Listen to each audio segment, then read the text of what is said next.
What's going on YouTube? I'm JPEX and I'm back with another Gray Zone Warfare video, and today we're going to be talking healing, particularly Lab Rat level 2 and Lab Rat level 3, what you need to buy, and some quick ways to run through the healing process. Now, this is what I have found useful over my 33 levels on Lamang Island. Everybody kind of runs their heals differently. I also primarily play solo, so if you run in a group, this may not be the particular option for you, but I'll recommend some additional things if you run as a group as well.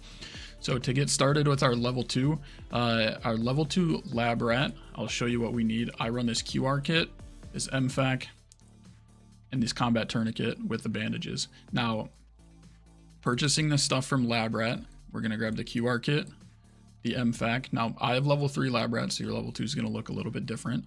We're going to grab a bandage, the small blood pack. Now, if you have a lot of the large blood packs, you can run either the MFAC with the large blood pack, and the reason we run the MFAC is I'll show you here in a second, and you may have noticed it while I was putting stuff back in my inventory. But on top of that small blood, where it's designed to keep us into the fight more efficiently. So we're also going to grab this Paracet, a splint, and a combat tourniquet.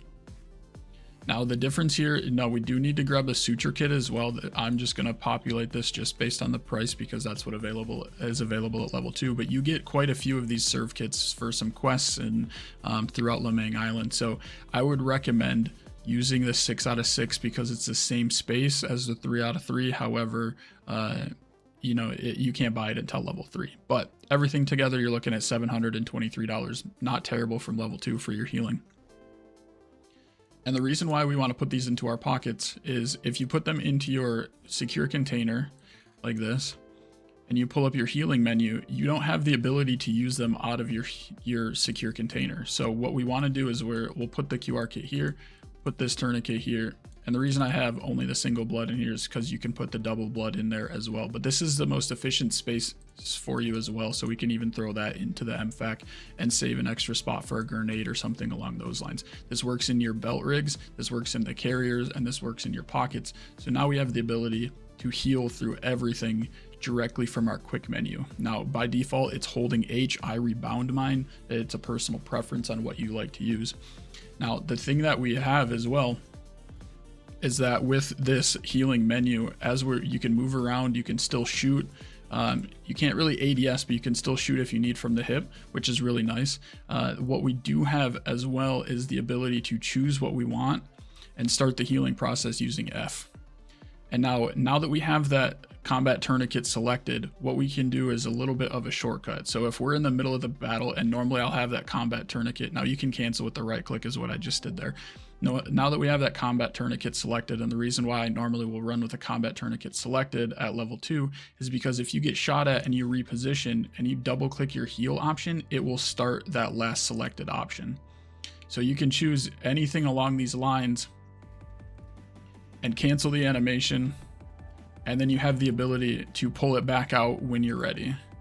So that's a nice little tip as far as level 2 goes and quick healing options. And now why we run these the way we run these is that between these two, this is really all you need. Now the combat tourniquet will do the single drop blood and the double drop blood. It will stop both of those. The bandage itself will treat wounds and some medium, the wounds that you're gonna get from getting shot, but you already stopped the bleeding. And the reason that we run this Paracet over the Ebalin or the Melox is due to, Moxa, the one that you can buy from level 2, is that it gives you level 6 efficiency, which are 66% efficiency.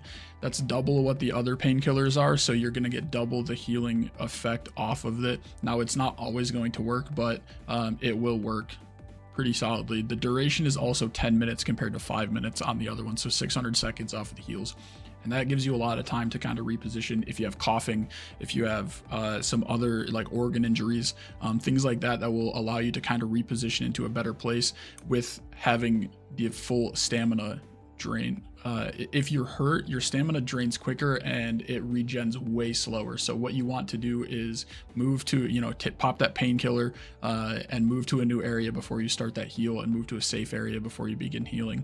And this is really what I run at level 2 as a solo player. If you're going to run with a group, I recommend bringing in an additional suture kit and some more blood, because that's what you're going to need in order to actually get your teammates back up from those comas. So extra blood, extra suture kit or serve kit, and the tourniquet as well, because it stops bleeding.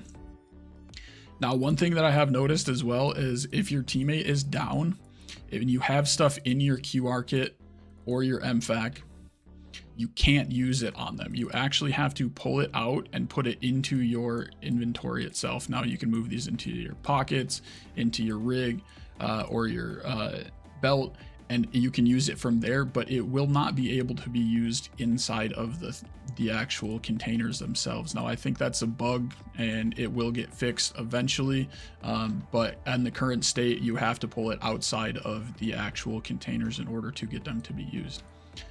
So that's level 2. Now let's move on to level 3. Level 3, I run these M2 rigs when I can find them, with a couple of mags and a bunch of extra additional ammo depending on where I'm going. And this is all I need from the EMT kit.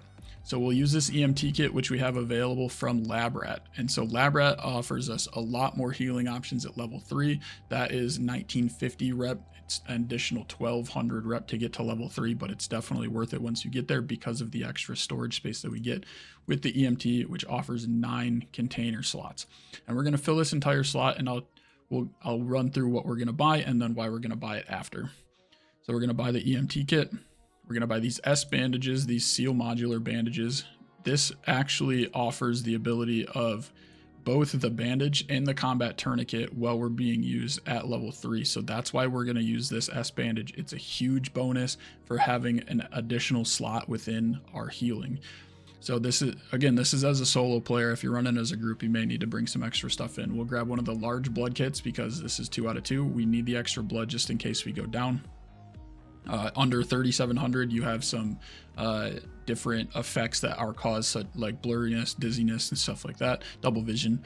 And then we're going to run the Paraset as well. We're going to grab our 5 out of 5 splint and 2 of these EPOs. Now we were going to grab the serve kit as well. This adds the additional 6 out of 6 option, since we can buy that but you will likely have quite a few of these just left over from tasks, hopefully. So now the EPOs, this is something new. This is a little bit different, and what we use out of this EPO itself, and the reason why we use this is it increases blood regeneration at the cost of increased toxication, hydration drain, and energy drain. So you always want to make sure that you have some food and water on you. Usually with LabRat level 3 as well, I will run these Gray Focus Energy along with the combat ration packs. So I'll usually grab 2 of these bad boys and then an extra combat ration pack, and I'll put them into my belt rig usually. So you can buy the type 2 rigs, or you get these belt bags that you find in the black containers. But what the EPO, this allows us to regen blood at twice the rate of what we normally would.